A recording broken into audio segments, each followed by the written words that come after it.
Atualmente, conhecimento estudante Sira Rodia Cliutan, educação em Timor-Leste precisa na fatem produz livro com a área educação niang.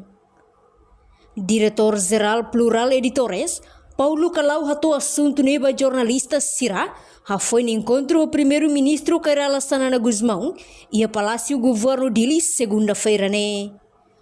Encontro o chefe governo né, colhia liu com o livro nebe iatina sanolo liu bakoto, halo ona contrato o Ministério da Educação, no ohin né, mas foi Hanoi infaliba primeiro-ministro com o contrato o livro refere.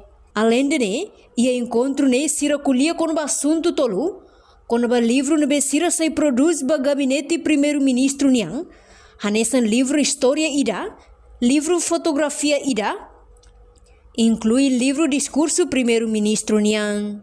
Portugal Editores é uma empresa que faz parte do grupo Editora, que já está em Timor-Leste há cerca de 10 anos. E a ideia foi só trocar umas breves impressões com o Sr. Primeiro-Ministro a propósito da educação em Timor-Leste. Falar um bocadinho sobre a possibilidade de criação de novos livros em Timor-Leste, portanto foi essa a ideia. O objetivo desta reunião foi esse. Sim. Depois de encontro o primeiro-ministro Fomos de uma forma muito resumida, portanto muito sucinta sobre a educação em Timor-Leste. Nós transmitimos a nossa opinião também das visitas que vamos fazendo às várias escolas.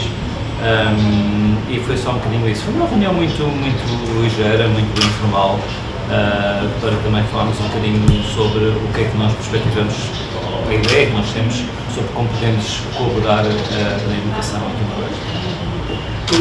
A sua opinião sobre a educação em Timor-Leste neste momento? Eu acho que se tem feito esforços muito significativos para melhorar a educação em Timor-Leste. Compreendemos que se começou numa base reduzida, portanto há toda uma necessidade de reforçar escolas, professores, e no que diz respeito à área que nós desenvolvemos, manuais escolares. Portanto, há uma necessidade premente de acrescentar, de fornecer manuais escolares às crianças, não é? Porque é a nossa opinião que sem manuais escolares, tanto os professores como as crianças não têm capacidade de desenvolver a educação em Timor-Leste.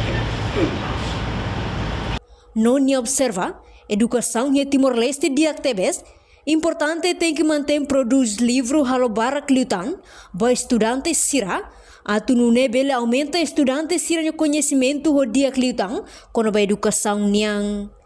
Enquanto o livro manual escolar niang, a disciplina nebe usa ba estudante Sira e a Timor-Leste hanesan ensino secundário técnico vocacional ne, produz a empresa Plural Editores. Reportagem de Fifanya de Carvalho, Televisão Timor-Post. Janela informação ba emohoto. Atua tem informação atual dia Clio. Kita haluha. Haneham botão subscribe, like. Halo comentário no fahe tutang ba media sosial hoto.